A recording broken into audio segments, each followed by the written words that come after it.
Claire gripped the steering wheel as she stared at the imposing gate of the mansion. She took a deep breath, trying to calm the growing nerves inside her. This wasn't the first time she'd started a new job, but she had never been in a place this luxurious before. The mansion, with its white columns and lush gardens, looked like something out of a movie. Claire felt completely out of place in this world.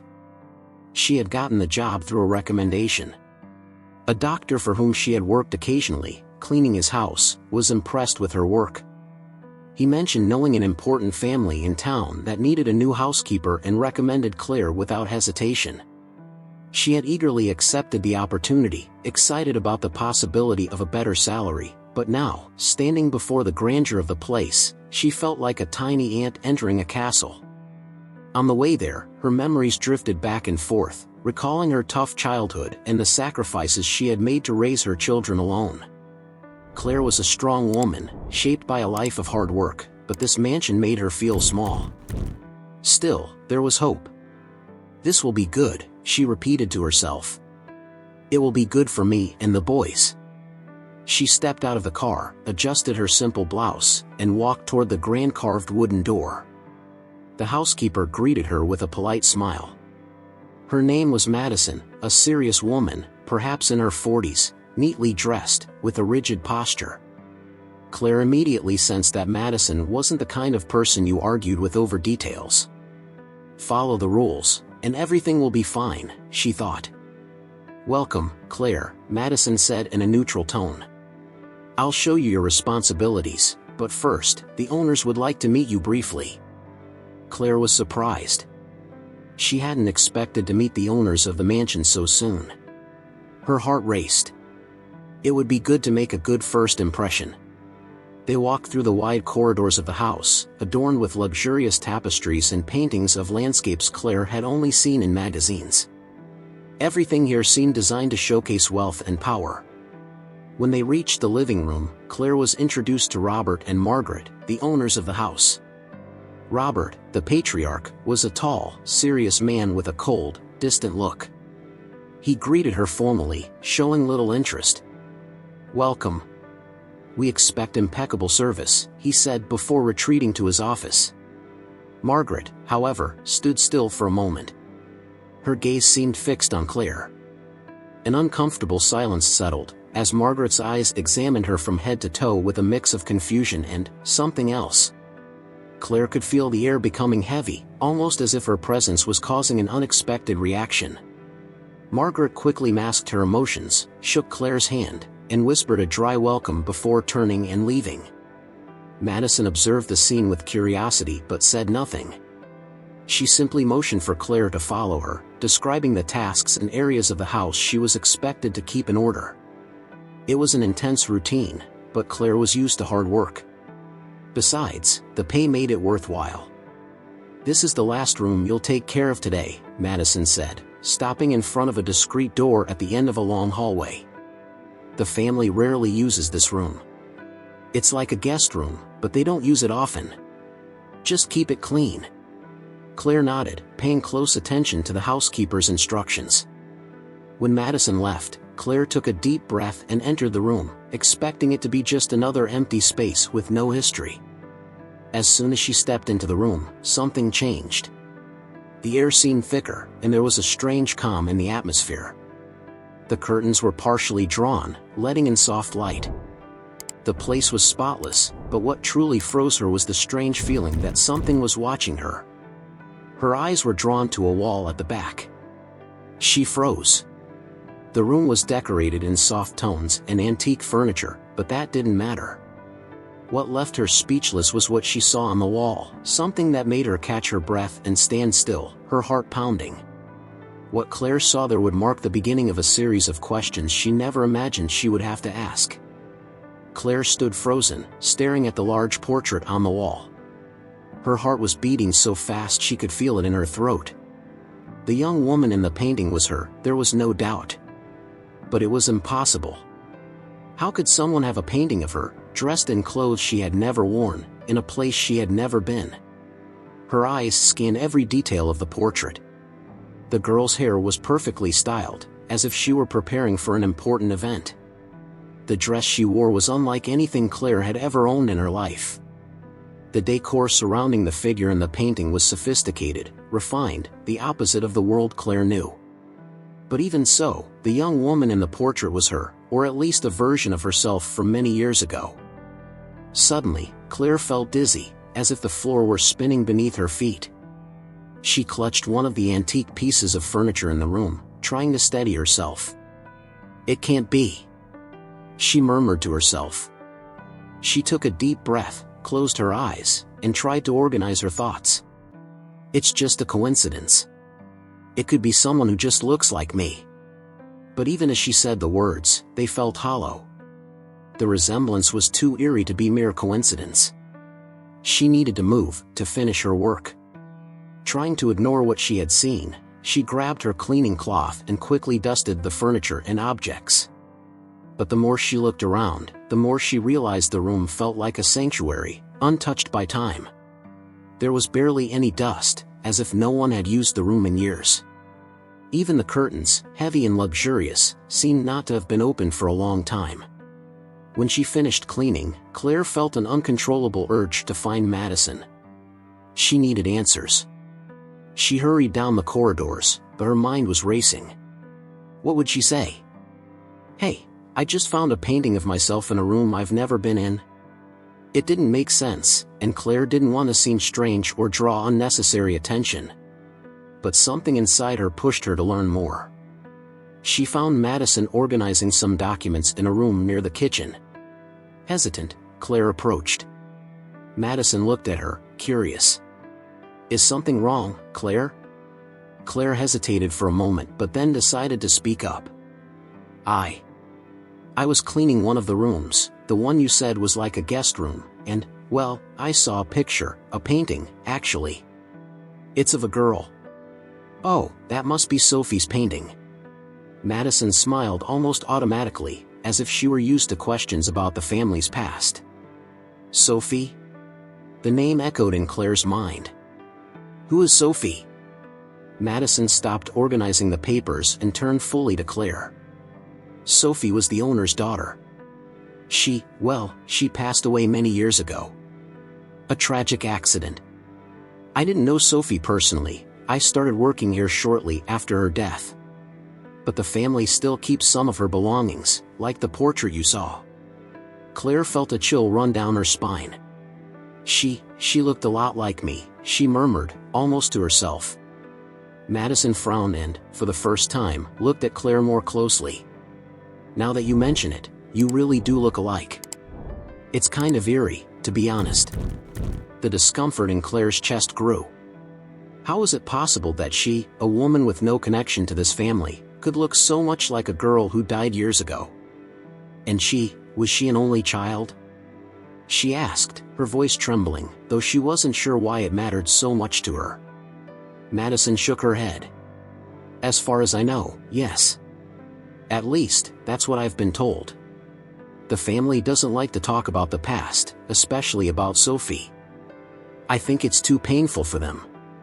But if you want to know more, it's probably not a good idea to ask the owners directly. They're very private about it."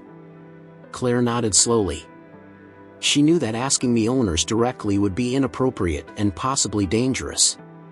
If the subject was sensitive, the last place she wanted to be was in the middle of it. Still, her heart was restless. There was something more behind this story, something she didn't yet understand. It was almost as if this house, these people, were connected to her in a way she couldn't explain. The mystery surrounding Sophie and the uncanny resemblance left Claire uneasy. She thanked Madison and returned to her work, but her mind was elsewhere. Her head was filled with unanswered questions. She had a strange feeling that her life was about to change in a way she could never have imagined. The day ended faster than Claire expected. The drive back home, which usually brought some relief, felt confusing today, as if her mind was somewhere else. The mystery of the mansion and the portrait in the room continued to haunt her. Who was Sophie, and why did they look so much alike? These thoughts swirled in her mind as she drove back to her simple, real life. When she arrived home, the familiar warmth immediately embraced her. Her house was modest but cozy, a stark contrast to the opulence of the mansion where she worked. As soon as she entered, she was greeted by the joyful sound of her children's laughter, Ian and Lucy, who were running through the living room, playing hide-and-seek. Claire smiled, allowing the comfort of home to ease some of the day's tension. "Hi, Mom," the kids shouted, running to hug her. Claire knelt and pulled them close, feeling the warmth of their small bodies. "How was school?" she asked, trying to focus on the present, though her thoughts were still stuck on what she had seen earlier. "It was fun. We drew pictures, and I got a gold star," Lucy exclaimed, proud of her accomplishment. Claire laughed, kissing the top of her daughter's head. Before she could ask more, her husband, Tom, appeared in the kitchen, taking off his apron. "Hey, honey, I've already made dinner. Go take a bath and relax a bit. Dinner will be on the table in 20 minutes. Tom had a part-time job at a bank, and since he got home earlier, he usually kept the house in order and prepared dinner." "Thanks, dear," she replied with a tired smile. She knew she could count on him, and that helped her stay grounded, even amidst the doubts now circling her mind. After a hot bath, Claire sat down with the family for dinner. Tom had prepared a simple but delicious meal, and the atmosphere at home was peaceful, something that always comforted her. However, as dinner progressed, her mind kept returning to that painting, to that inexplicable resemblance. She knew she needed to talk to Tom about it. He was the one person she trusted completely. When the children finally went to bed, Claire sat down next to Tom in the living room. The exhaustion of the day weighed on her shoulders, but something inside her needed to be said. "Tom," she began hesitantly, "something strange happened at work today." Tom adjusted himself on the couch, sensing the serious tone in his wife's voice. "What happened? Is there a problem?" Claire shook her head, trying to find the right words. "At the mansion, I was cleaning a room. A room that hasn't been used in a long time. When I went in, there was a painting of a girl who... Tom, she looked exactly like me. Like I was looking at a younger version of myself. I can't explain it." Tom frowned, trying to process what his wife had just said. "She looked like you? How much?" "Exactly like me. It was like looking at a younger version of myself," Claire replied, still trying to process what she had seen. "The housekeeper said her name was Sophie, the owner's daughter. She died years ago, but the resemblance, it's eerie." Tom took a deep breath, trying to stay calm. "That's strange. Maybe it's just a coincidence. Or, who knows, maybe a distant relative. But I think you should ask the owners. It can't be just a coincidence." Claire looked at him, unsure. "But I just got this job, Tom. I can't risk messing things up. They're very private, and from what I've heard, Sophie is a sensitive subject for them. I don't know if I should bring it up." Tom thought for a moment before responding, "I understand, Claire. But sometimes, the answers we need are in the questions we're afraid to ask. Only you can decide what to do about it. Just don't let it eat you up." She nodded, unsure of what to do. This job was important, and the salary was helping a lot with household expenses. But something inside her wouldn't let her rest. What could be behind this story? Claire knew she needed to find out more, but the fear of causing problems at work held her back from acting immediately. The next day, Claire returned to the mansion, determined to carry on with her tasks, but her mind couldn't detach from the mystery of Sophie. As she walked through the corridors, the image of the portrait still loomed over her like a shadow. It was as if the house held a secret she needed to uncover. While she was concentrating, scrubbing a table, she heard soft footsteps behind her. It was Madison, the housekeeper. "You seem distracted today," she commented, without accusation but with slight curiosity. Claire smiled, trying to hide her unease. "Just thinking about some things." Madison observed her for a moment, as if trying to decipher what was going on. "If it has to do with Sophie's portrait, maybe you should talk to someone who knows more about the family's past." Claire raised her eyebrows, surprised by the direct comment. "Who?" "Mr. Elliot. He's been the family's gardener for decades, long before I started working here. If anyone knows something about Sophie and the family's past, it's him." Claire remained silent, pondering the suggestion. Talking to the gardener seemed safer than speaking directly with the owners. Besides, if he really knew Sophie, maybe he could help clarify the doubts that were eating away at her mind. Madison smiled slightly, as if she knew what was going through Claire's head. "He's always in the shed, taking care of the tools. If you really want answers, maybe you should talk to him." Claire nodded, grateful for the tip, but a chill ran down her spine. She didn't know what she expected to find, but she knew she was getting closer to something important. Something that, in an inexplicable way, was connected to her. Claire walked hesitantly through the back of the mansion, heading toward the shed where Mr. Elliot, the family gardener, spent most of his time. As she crossed the stone path, surrounded by perfectly tended trees and flowers, her mind kept spinning with thoughts of Sophie and the conversation she'd had with Madison the day before. What could the old gardener know? Claire was nervous, but curiosity had taken hold of her. She needed answers. The shed was a small brick building, half hidden among the gardens. As she approached, Claire heard the soft sound of tools being put away and footsteps shuffling across the dusty floor. She stopped in front of the door and took a deep breath before knocking softly. Excuse me," she said, trying not to seem intrusive. Inside, old Mr. Elliot slowly turned, and his eyes widened when he saw Claire standing in the doorway. He froze in place, as if he had seen a ghost. The tool he was holding nearly slipped from his hand, and his face went pale for a moment. Who are you?" he asked, his voice halting. "I'm Claire," she replied, not understanding the man's reaction. "I work as a housekeeper here at the mansion." Mr. Elliot took a step forward, his eyes still fixed on her, analyzing every detail of Claire's face.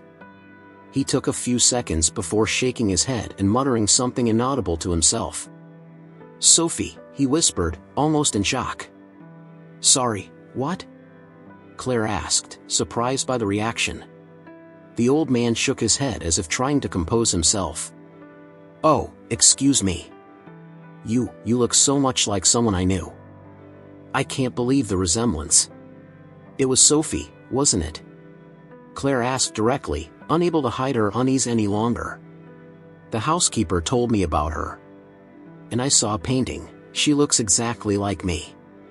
Mr. Elliot wiped his sweaty forehead and sighed deeply.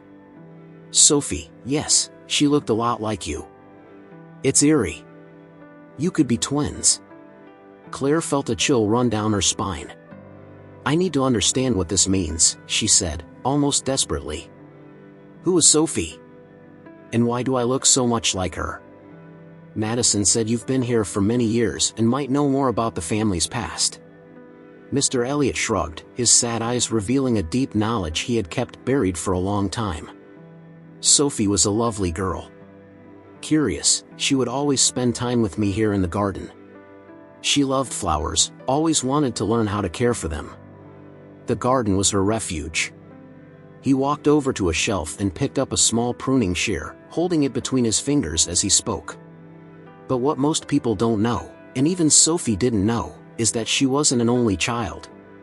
Claire's eyes widened. "What?" The gardener looked at her for a moment, hesitating before continuing. "Sophie had a twin sister. A girl who supposedly died at birth. The owners never talked about it. They never mentioned this other daughter to Sophie. It was as if they wanted to bury the pain and move on. But I knew. I was here when it all happened." Claire's mind was spinning, trying to process what she was hearing. A twin? She could barely believe it. How could this make sense? "What you need to understand," Claire, Elliot continued, his voice low and grave, "is that after the twins' death, they poured all the love they had into Sophie. They raised her as if she were all they had left. Maybe that's why it was so devastating when Sophie got sick and died as well. They lost both daughters. First one, then the other."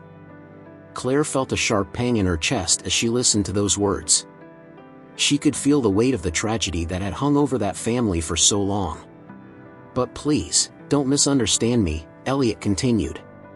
Sophie never knew about her sister. And the owners buried it so deeply that even the closest staff didn't know the truth. I only knew because I was here when it all happened. Claire struggled to understand what it all meant. If Sophie had a twin, and she looked so much like Sophie. Mr. Elliot, she said, her voice trembling slightly. I need to know. I want to understand if I am that twin. Is that possible? Elliot looked at her with tired but understanding eyes. You look just like Sophie, that's a fact. But as for being the twin who supposedly died, only the owners can give you that answer. Especially Mrs. Margaret. She was always the one most emotionally connected to these matters. Mr. Robert, he's very rational, doesn't like to talk about the past, but Margaret, she knows more than she lets on. The air grew heavier with the old gardener's words. Claire knew she couldn't go on without discovering the truth. Even if it meant risking her job, she had to speak with Margaret. The pieces were falling into place, and the only way to complete the puzzle was to confront those who held the answers. She took a deep breath and thanked Elliot for his help. He watched as she left the shed, with a look of sympathy and understanding. As she walked back to the mansion, Claire's heart was racing. Climbing the stairs, she knew she was about to change her life forever. Everything depended on the conversation she was about to have with Margaret. It was time to uncover the truth. Claire climbed the mansion's stairs, her heart racing. Mr. Elliot's words echoed in her mind. A twin sister, lost but never mentioned. The idea seemed absurd, almost fantastical, but at the same time, the resemblance between her and Sophie was impossible to ignore. Every step toward Margaret's office made her more nervous, but she knew she couldn't avoid this conversation any longer. It was as if all the answers she sought were behind those doors. When she reached the top of the stairs, Claire hesitated for a second, took a deep breath, and made her way to the office where she knew Margaret spent her afternoons.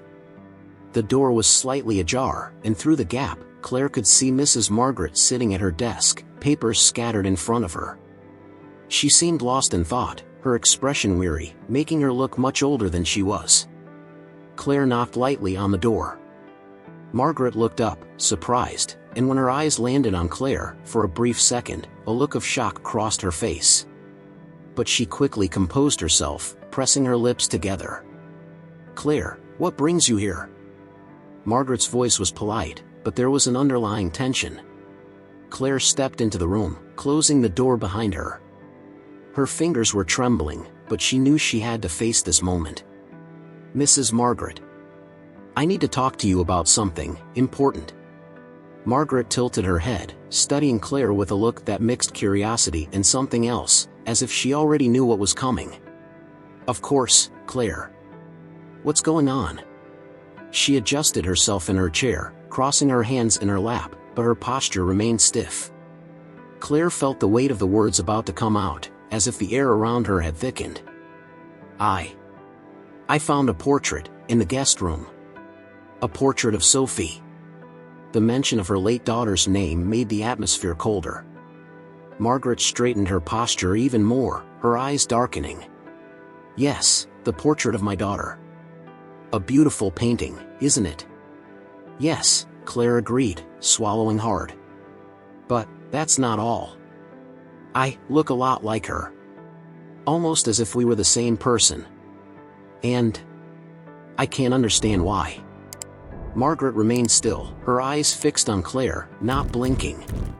An oppressive silence filled the room. For a moment, Claire thought she wouldn't respond, but then Margaret slowly stood up from her chair and walked over to a window, her back to Claire. You do look like her, yes, Margaret said, her voice almost a whisper. From the moment I saw you, I knew there was something different about you. Claire felt her heart race. She was finally getting somewhere. Mrs. Margaret. I need to know. Sophie had a sister, didn't she?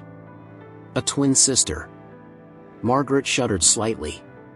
For a long moment, she said nothing, just stared out the window. Claire could see her breathing quicken, as if she were battling a whirlwind of emotions. Finally, she turned slowly, her eyes now filled with a pain Claire had never seen before. "Yes," Margaret said, her voice trembling. "She had a twin sister." Claire was shocked. The words hit her like a punch. Even though she had suspected, hearing the confirmation was overwhelming. "What happened to her?" Claire asked, her voice barely audible. Margaret walked over to a nearby armchair and sat down heavily, as if the words she was about to say had drained her of strength.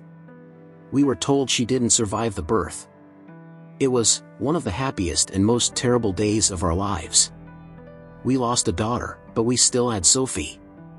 And then, we buried what we believed was our other baby." Claire felt a lump form in her throat.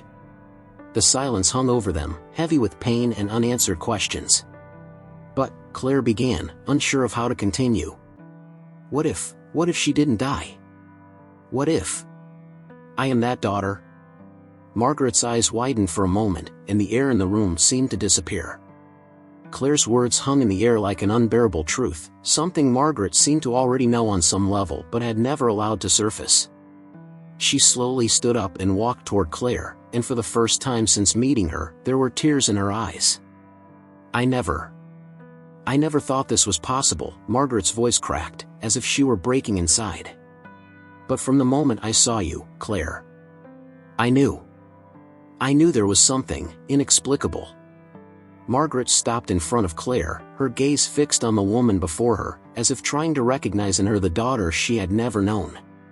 You are her, aren't you?" The words escaped in a whisper. "You're my daughter." Claire felt the world spin around her. It was as if, at that moment, everything was falling into place. All the doubts, all the questions, were right there, in front of her. She was the lost twin, the daughter Margaret had believed she had buried all those years ago. Tears were now streaming down Margaret's face. She reached out hesitantly, as if wanting to touch Claire but not knowing how. I can't believe you've been here, so close to me, all this time." Claire felt torn between disbelief and the raw emotion overwhelming both of them. Her chest was tight, her own emotions on the surface. There was no turning back now. What she had discovered would change her life forever, and although there were still so many questions, so many explanations yet to be given, she knew that in this moment, a new story was beginning. The truth, long hidden, had finally come to light. Claire left Margaret's office feeling as if she were in a dream. The words still echoed in her head, "You are my daughter." She walked out of the mansion dazed, her legs trembling, and got into her car to drive home. The journey felt longer than ever. Her mind was overloaded, trying to process everything she had just heard. There was a mixture of emotions, shock, relief, confusion, but also a sense that something had finally been revealed, something that had always been lurking in the shadows of her life. When she arrived home, Tom was in the kitchen, playing with the kids while preparing dinner. Ian and Lucy were laughing loudly, innocent, unaware that their mother's life was about to change completely. Claire entered, trying to keep her composure, but Tom immediately noticed something was wrong. "Honey, is everything okay?" he asked, his expression worried. Claire looked at him, not knowing where to begin. Her hands were trembling, and her mind was in turmoil. "Tom, I need to tell you something. But I don't even know where to start." Tom wiped his hands on the apron and walked over to her, holding her by the shoulders. "What is it?" "You're scaring me." She took a deep breath, trying to organize her thoughts. "I spoke with Mrs. Margaret today, about Sophie, about the resemblance between us. Tom, they think I'm the twin daughter they lost. The daughter they believed had died at birth." Tom's eyes widened in shock. He stepped back a little, running his hand through his hair, trying to make sense of what she had just said. "What do you mean, Claire? Is this real?" Claire nodded, her emotions now overflowing. "Yes. Margaret told me that Sophie had a twin sister. They believed she died at birth. But now Margaret thinks I'm that daughter." Tom was silent for a moment, trying to process the enormity of the revelation. He looked at Claire, seeing the confusion and fear in her eyes, and knew she was serious. "So, what happens now? Are you sure about this?" "How can they be so sure?" Claire shook her head. "We're not sure yet. We'll need to do tests to confirm it." "But, Tom, if it's true, it changes everything." Tom stepped closer again, holding Claire's hands tightly. "Hey, no matter what happens, no matter what the result is, you'll still be the same person I love. The mother of our children. That's not going to change who you are." She felt tears welling up in her eyes, but she forced herself to smile. "I know, Tom. But, this could change our lives. In ways I don't know if I'm ready to face." Tom hugged her tightly. "You don't have to face it alone. We'll get through this together, okay?" Claire nodded silently, comforted by Tom's support. She knew that no matter what the future held, her family would be by her side. Meanwhile, at the mansion, Margaret sat on the edge of the bed, gripping the edge of the mattress with trembling hands. She had just told Robert everything, who stood motionless by the window. The silence in the room was heavy, and Robert seemed to be trying to process what his wife had just told him. You really think she's our daughter?" Robert's voice was low, almost hesitant, as if he were afraid to admit the possibility. Margaret lifted her head, her eyes swollen from crying. "Robert, from the moment I saw Claire, I felt there was something different about her. And now, with everything she's told me, with the resemblance, I don't know what to think anymore." Robert closed his eyes for a moment, taking a deep breath. He had always been the more rational of the two, the one who preferred to deal with facts and keep his emotions in check. But this situation was beyond any logic he could apply. "We need to do a test," he said, his voice tense. "We need concrete proof, Margaret. We can't let ourselves be swayed by coincidences or emotions." Margaret nodded, though she felt that deep down, she already knew the truth. "I've already spoken with Claire. She agrees to do the tests." Robert turned to face his wife. He looked exhausted, as if the weight of so many years of pain and loss had come crashing down on him all at once. "And if it's true? What do we do then?" Margaret looked at him, her eyes full of emotion. "If it's true, then we'll have our daughter back. We can't miss this opportunity, Robert." "I can't." He remained silent, staring at the floor. Robert knew Margaret had never gotten over the loss of their daughter, and now, with this possibility before them, he couldn't be the obstacle. Even though he was still skeptical, he knew he needed to stand by his wife. "Let's do the test," he finally said. "And then, we'll see." Days later, at the lab, Claire and Margaret sat side by side in the lab's waiting room, the air thick with tension. Claire had never felt so uncomfortable. Even with Tom by her side, holding her hand, she felt like she was about to face a monumental change in her life, one that could define everything from this point forward. Margaret, on the other hand, was visibly nervous. She fidgeted in her chair, her fingers restless, and looked at Claire in a nearly hypnotic way. It was as if she were trying to absorb every feature of her face, searching for the daughter she believed she had lost. Whatever the result, Margaret whispered, "I want you to know that, to me, you're already part of this family. I feel it." Claire looked at her, unsure of how to respond. This was all so new, so surreal. How was she supposed to react to this? Part of her desperately wanted to connect with this new identity, but another part was terrified of what it would mean to abandon the life she had always known.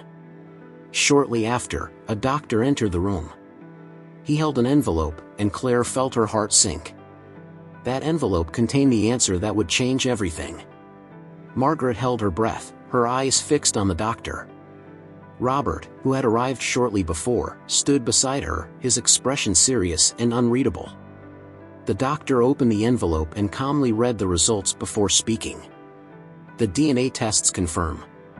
Claire is biologically the daughter of Robert and Margaret." The world seemed to stop. The air grew heavy, and the sound of the doctor's words echoed in Claire's mind as if in slow motion. She looked at Tom, who smiled softly, squeezing her hand tighter. Margaret let out an emotional sob and, without thinking, wrapped Claire in a tight embrace. "You are my daughter, you are my daughter," Margaret repeated, tears streaming down her face. Robert remained silent, absorbing the reality that had just been revealed. He had always been the more practical one, the more rational, but now, faced with the undeniable truth, he slowly approached Claire. His eyes were filled with emotions he rarely showed. He hesitated for a moment but then gave in and finally embraced his daughter. "Welcome back to our family, my daughter," he said, his voice firm but gentle. Claire felt a whirlwind of emotions overwhelm her. She didn't know how to respond, but one thing was clear: her life would never be the same. And somehow, she knew that, despite the challenges ahead, she had finally found where she belonged. The months following the revelation of the DNA tests were an emotional whirlwind for Claire and her family. The confirmation that she was, indeed, Margaret and Robert's lost daughter brought closure to a tragic chapter in their lives, but it also marked the beginning of a new journey of reconciliation and discovery. The transition wasn't easy, but as the days passed, the mansion, once a place heavy with sadness, began to fill with new energy and joyful sounds that hadn't been heard there in a long time. Claire, along with Tom and the children, moved into the mansion a few weeks after the tests. They needed time to adjust to the new reality, but Margaret and Robert were insistent, longing to fill the void left after losing Sophie. It was strange at first. Claire, used to a simple life far from luxury, now found herself living in a place that felt almost unrecognizable. But Tom, always practical and calm, helped her cope with the changes. And the children, Ian and Lucy, were delighted with the vast garden and the endless spaces to play. The mansion, which had once been a melancholic place, now vibrated with laughter and the sound of running feet. Ian and Lucy ran through the hallways, discovering hidden corners and turning every room into a new adventure. For Margaret and Robert, having their grandchildren there was a gift they had never expected. The pain of losing Sophie had left a deep scar, but now, seeing their grandchildren playing in the same gardens where Sophie used to run brought indescribable joy. Margaret seemed rejuvenated. Her eyes, once always distant and sad, now sparkled when she saw Ian and Lucy running toward her, shouting, "Grandma, Grandma." She had never thought she would have the chance to be a grandmother, but here she was, watching the next generation of her family blossom. Robert, on the other hand, remained reserved, but Claire noticed how he smiled faintly when he saw Ian helping Mr. Elliot in the garden, trying to learn what Sophie had once loved to do. The first months of living together were delicate. Claire was still trying to adjust to the fact that these were her biological parents.